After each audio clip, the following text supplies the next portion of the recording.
तो थंबनेल देखकर आपको मालूम चल गया होगा कि इस वीडियो में हम किस टॉपिक पर बात करने वाले हैं। जी हाँ, बिहार में एक बहुत बड़ी वैकेंसी आई है जिसमें अधीक्षक, लेखपाल, नर्स, वर्कर जैसे कई पदों पर हैं।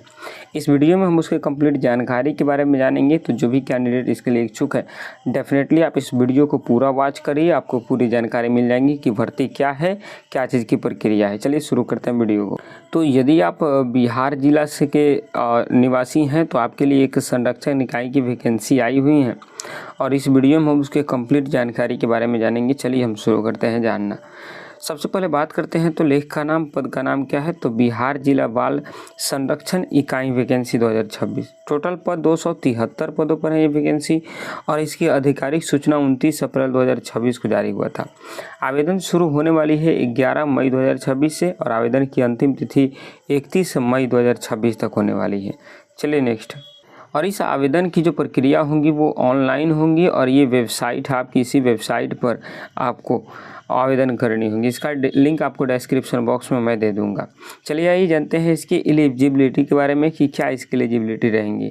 तो ध्यान देंगे, उम्मीदवार की न्यूनतम आयु 18 वर्ष होनी चाहिए और उम्मीदवार के पास जो भी पद हैं उसके लिए वैध दस्तावेज होनी चाहिए। कौन से पद हैं आइए जानते हैं यहाँ पर।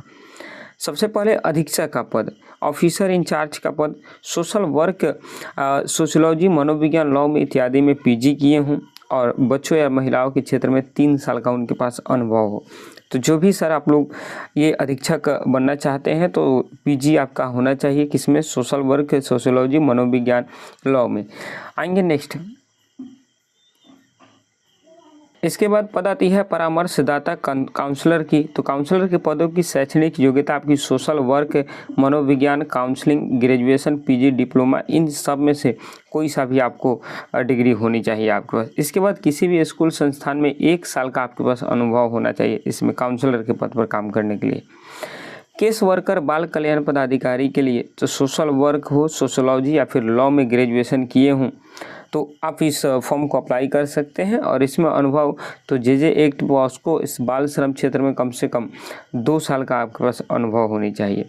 इसके बाद स्टोर कीपर, सह लेखपाल की वैकेंसी के लिए आपको कॉमर्स, गणित, इकोनॉमिक्स में ग्रेजुएशन किए होंगे और अकाउंटिंग में 2 साल का आपका अनुभव होना चाहिए। इसके बाद हाउस फादर या हाउस मदर में 12वीं पास के लिए ये है आपके और बच्चों के साथ कार्य का 2 साल का अनुभव होना चाहिए आपके पास। फिर अब तक आपका आता है पैरामेडिकल स्टाफ। यदि आप पैरामेडिकल से हैं, इंटर के साथ नर्सिंग, मेडिकल रिकॉर्ड या एनएम डिप्लोमा किए हैं तो आपके लिए ये पद है। इसमें क्लिनिक या अस्पताल में आपके पास कम से कम 1 साल का अनुभव होने चाहिए।